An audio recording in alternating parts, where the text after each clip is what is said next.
going to be receiving the least amount of insolation. So the angle of the sun is going to be much lower in the sky. All right, so let's talk about the rising and setting of the sun. So that is caused, as we talked earlier, that's a daily change. That's going to be caused by the Earth's rotation. So the sun is going to rise in the east and it's going to set generally in the west, but it's going to follow a specific path through the sky, and that path changes throughout the year. So because of the tilt of the Earth, the sun's path is going to change. In the summer, it's going to be longer and higher, and that's going to peak at the summer solstice. That's June 21st to 23rd. That is the longest day of the year. It's also the longest path that the sun is going to take. The sun is also going to be at the highest angle at noon on our solstice in the northern hemisphere where we are on that day. The opposite's true in the winter. In the wintertime, the sun is going to have a much shorter path. It's going to be much lower in the sky. Now, this gradually changes throughout the year from the high in the summertime to the low in the wintertime.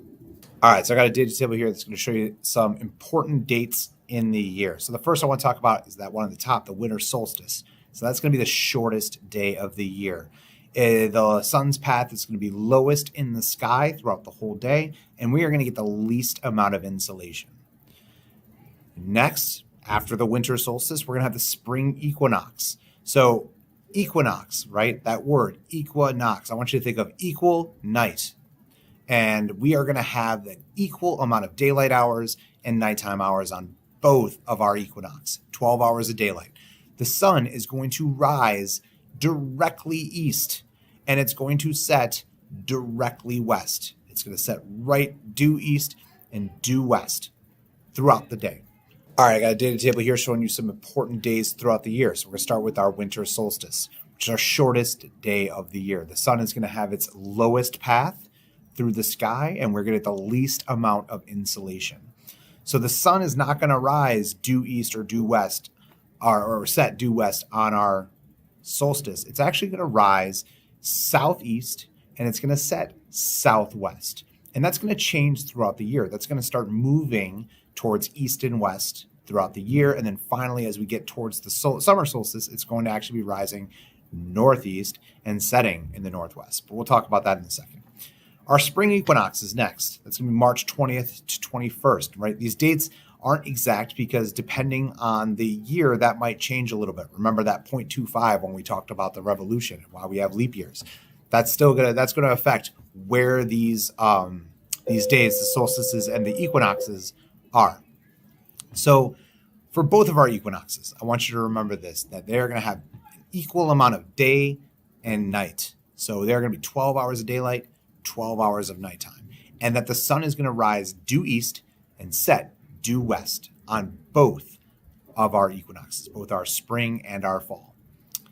Next date, summer solstice. This is going to be our longest day of the year. This is the start of summer. This is June 21st to June 23rd. Remember, it's going to have that range of dates. The sun is going to have its highest path in the sky throughout that time, and we're going to receive the greatest amount of insolation. Now, at this point, once we're past our spring equinox, our sun is going to start rising and setting in the northeast. It's going to rise in the northeast and it's going to start setting in the northwest. The next one, fall equinox, same as the spring equinox. 12 hours of daylight, sun is going to rise due east and set due west. This one's in September 20th to 21st, somewhere in there. So let's talk about the southern hemisphere real quick. So the southern hemisphere experiences opposite seasons, right?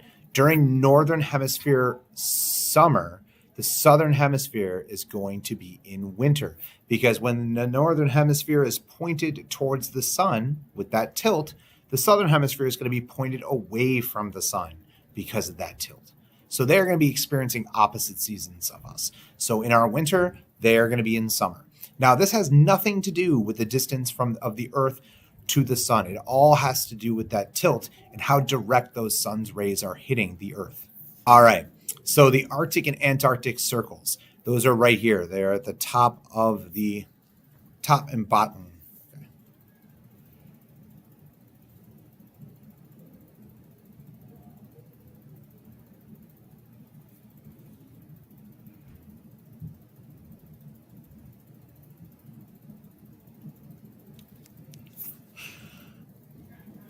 All right, our Arctic and Antarctic circles. So they are 66 degrees north and 66 degrees south latitude, respectively. So what's special about them is after the equinoxes, after either the spring equinox or the fall equinox, they are going to be experiencing 24 hours of either sunlight or darkness, depending on which season they're going into. So after the spring equinox in the northern hemisphere, the Arctic, above the Arctic Circle, you're going to get 24 hours of daylight because you're heading towards that summer solstice after the spring equinox.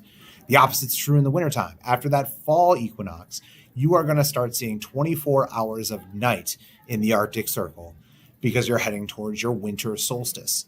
And this is how it is every single year. They experience 24 hours of daylight in the summertime above the Arctic Circle and 24 hours of nighttime under. Now, as you get close to the Arctic Circle, your amount of daylight hours to nighttime hours heading towards the solstice does change, right? The further north you go, the closer you're getting to that 24-hour mark. So if you're just south of the Arctic Circle, by the time springtime rolls around, you might be getting 2 or 3 hours of darkness a night. That's it.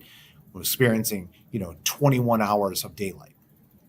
But it isn't until you actually get past the Arctic Circle or the Antarctic Circle that you're going to be experiencing those 24 hours all day, sunlight or night, depending upon your season. And I got a quick video to show you that demonstrates this.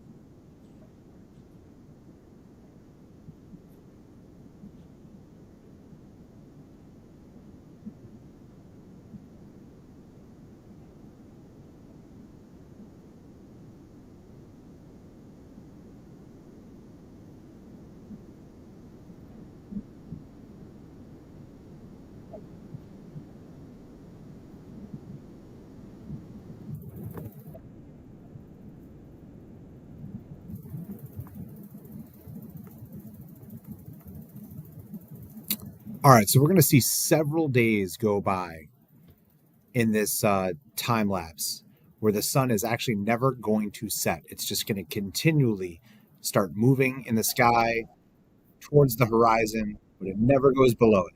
It never actually sets.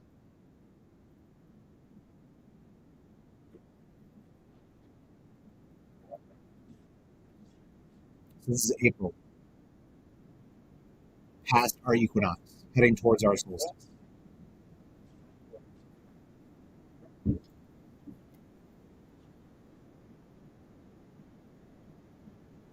So you can see that it's never setting. And as we move to the next equinox, our fall equinox, it will dip below the horizon and it won't rise again until the next spring equinox, 12 months, 6 months later.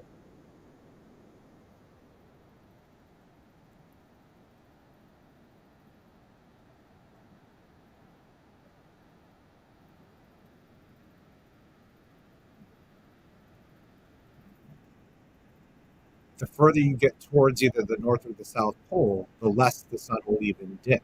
So directly at the North Pole, it doesn't even dip at all. It just follows a path through the sky that's straight.